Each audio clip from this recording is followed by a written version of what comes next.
So let's talk about completing the square today. I have 4 examples on my little piece of paper here, and I want to make sure that by the end of this video you know how to solve an equation using completing the square. It's simply a new technique. We've used square roots so far, we've used graphing, we've used factoring, now we're going to use completing the square, and then the next one will be on quadratic formula. There are 5 different techniques that you're going to learn in Algebra 1 that helps you solve a quadratic formula or a polynomial. So this one is based around this concept that I could take a trinomial like x squared plus 6x plus 9, and I can write it as an item squared. This item is a binomial, but I can write it as something squared. We want to try to force that to happen sometimes, and I'm going to show you why. And to do that, I want to show you my first example, which is very similar to this initial example written in black, but it is different in an important way. Look at my first example. Right, x squared plus 6x minus 7. Now, this has the first 2 parts, the a term and the b term, the 1 and the 6, are exactly the same, but the plus 9 in the black example gave me the ability to write it as a perfect square. This minus 7 doesn't give me that. It's not a perfect square, it's negative, it's kind of a mess. So, well, we can't do that. So instead, what we're going to do is we're going to force the issue. And here's how we're going to do this. There's going to be one single formula that you need to memorize, and there's going to be one little rule that you have to memorize. First, the first rule in completing the square is that the number that's in front of the x squared term, we refer to that as a. That thing has to be a perfect square. Ideally, it's 1 because it's simply easiest if it's 1, and I'll show you how to make sure that you can make it 1, but any perfect square would do. But 1 is easiest. So by far, most books will just tell you make this a 1, right? And we already have a 1, right? You see nothing there, that means it's 1. So that's good. The second thing that needs to happen is this number right here. I guess I said there were 2 rules, right? So I'm getting ahead of myself. So the first rule is the number in front of the x squared, the a term, has to be a perfect square. Ideally, it's 1. The second thing that has to happen is there's a rule here. And this rule is, let's write it down. It's going to be b divided by 2 squared. That little thing, I don't even know it's a rule. It's just, it's a thing. Let me show you what I mean by that. We're going to be adding something to both sides of this equation. Because remember, we can do whatever we want as long as we do it to both sides of an equation. Here's what we're going to do. When I'm trying to do this thing called completing the square, I want to do first things first. Again, going off my little note card. First thing that I want to do is I want to move the constant away from the x terms. The constant in this case is the minus 7. So I'm going to move the 7 away from the x squared and 6x term. Now I'm going to leave the space there because it's going to be convenient for me. But otherwise, now we just have x squared plus 6x equals 7. No big deal. I'm allowed to do that all day long, right? But because I move that away, now what I'm going to do is I'm going to look for this leading coefficient. I want to make sure that leading coefficient ideally is a number 1. We're going to try to make sure that is a number 1, and in our case that it is. And if that's the case, then we're going to use this piece right here. Now, I'm going to change this to pink because pink is fun, and because I'm going to change my pen to pink as well to match up with it. Here's what we're going to do. We're going to take the b value, which is 6. We're going to take the 6 and we're going to divide it by 2, right? So 6 divided by 2, and then we're going to go ahead and square it. Square it. 6 divided by 2 is 3, 3 squared is 9, so watch this. I'm going to add 9 to both sides. And I want you to remember that you can do anything you want to one side as long as you do it to the other. Now look what we have. Go back to blue here. We have the same thing that we started with in our initial black example. We have x plus 3 quantity squared equals 7 plus 9, 16. Now, I hope that looks like something to you. If it doesn't look like anything to you, watch what we can do.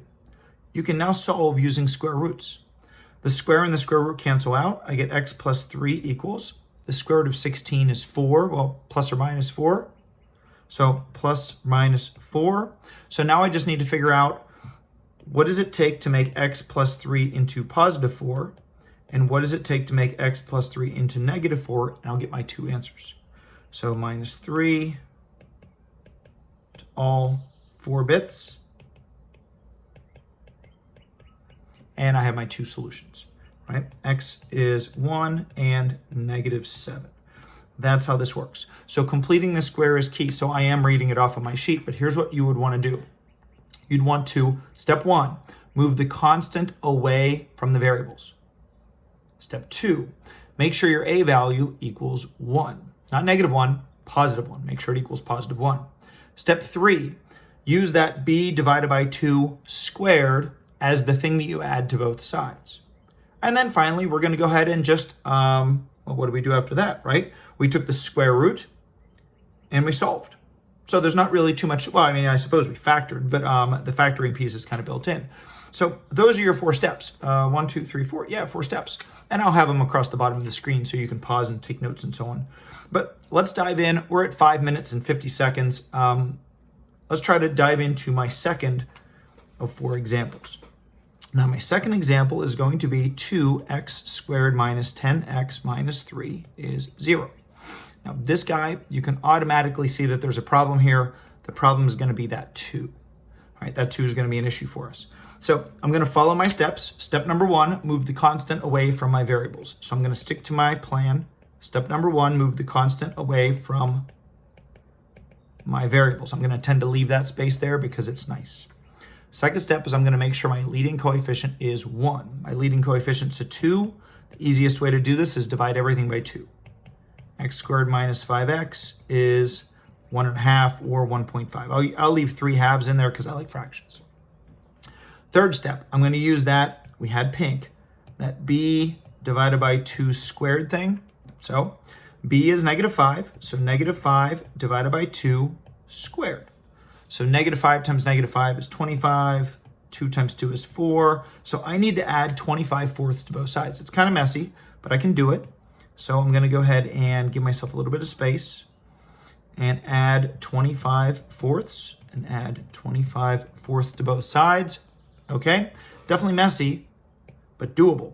So now we're going to go ahead and factor, right? X squared becomes x. The 25/4 becomes 5 halves. And I'm going to go ahead and put, let's see, we need a minus there, so I'm going to put a minus. Squared equals. So that's that idea of factoring. I need some common denominators here. My common denominators are going to be 4. I'm going to multiply this by 2 over 2. I get 6 over 4 plus 25 over 4, so that's 31 over 4.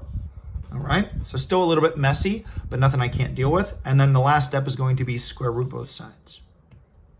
So I'm going to square root both sides. I get x minus 5 halves is plus or minus. Now this square root of 31 over 4 is kind of messy. It ends up being the square root of 31 over 2 because the square root of 4 equals 2. So we can just simplify the bottom, but the numerator, the top has to stay negative, sorry, the square root of 31. And now we're going to go ahead and set this up, right? I'm going to add 5 halves to both sides. And I'm going to end up with 2 different answers. I'm going to have the positive version, square root of 31 over 2 plus 5 halves, and the negative version, which is the same exact thing with a negative sign written in. An easy way to write both at the same time is to put plus or minus, and there's your answer. Now you might notice as just a style piece that they both have the same denominator, so maybe a nice neater way to write this would be plus or minus the square root of 31 plus 5 all over 2. Or you could even do one of these moves where you could make this look like this. That's going to be an answer as well. These are all kind of equivalent answers, just different varieties of ways to write them. But the concept is the same. One more time, here we go. The 4, sometimes 5 steps. Move the constant away from the variables. Get your leading coefficient to be a 1. Use the b over 2 squared piece. That's what you add to both sides. Factor and square root, right? So 5 steps, I guess. All right, third example. Third example is going to be, and I'm not going to actually work this third example through. Well, if I do, I'm going to do it kind of fast. Here's what I've got. I've got negative x squared minus 6x plus 7 is 0. Okay, I'm going to stick to my plan. I'm going to move the constant away. You can probably guess at this point how that's going to look. Lots of negative signs. The only one I really care about is this one. The leading coefficient should be 1, not -1, but 1. So I'm going to divide everything by -1 to get rid of that negative in front of the x squared term. And I get x squared plus 6x is 7. And now step number 3, I'm going to use the b over 2 squared. So b over 2 squared. I just use pink so it always looks the same. This is 6 over 2 squared. So this is going to be a plus 9. Boy, this looks a whole lot like the one we started with. And I got to be honest, I'm going to go ahead and say, since it looks exactly like the one we started with, I'm not going to show you the fourth step, which is factor, and the fifth step, which is square root. You can go back to the first example.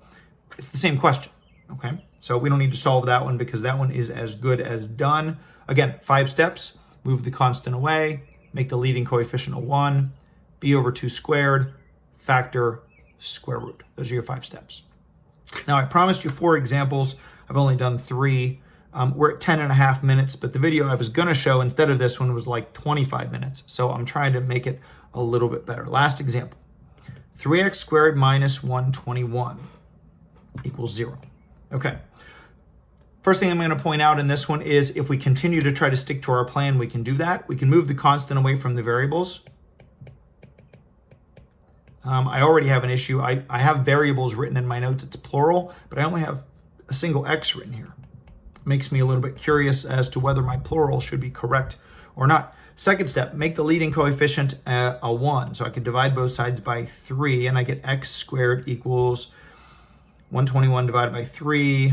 That's just 121 divided by 3. That doesn't simplify. So I'm just going to leave that the way it is.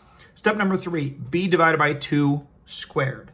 All right, switch to pink, and b divided by 2 squared.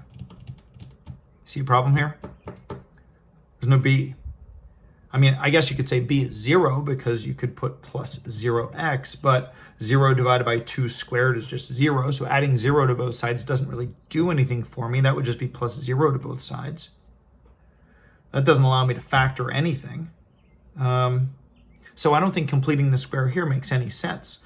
For what it's worth, the first couple steps of completing the square don't harm you. But now we're going to have to go a little different direction. Now I would probably just go square root both sides. That's not completing the square. That's just solving the problem a different way. So I guess what I would say is, I'm going to put a frowny face next to this one. No b, no complete the square. That's not the best language you've ever heard. It's not the nicest sentence you've ever heard. But if there's no b, you can't complete the square because there's no way to decide what to add to both sides. You just can't do it. So ultimately, our 4 examples today were the first one.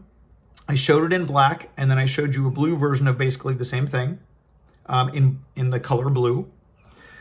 Second one was a problem where the leading coefficient was something other than 1. We were able to solve that. It's a pretty complex answer, but nothing we can't handle. Third example, I didn't even do it the whole way through because the goal here was to show you that you could get that leading coefficient to become 1, and then you could solve it from there. And then the last piece is what happens if there's no b, and if there's no b, solve it some other way, but don't use completing the square. So good luck with completing the square, the 4th technique to solve a quadratic formula.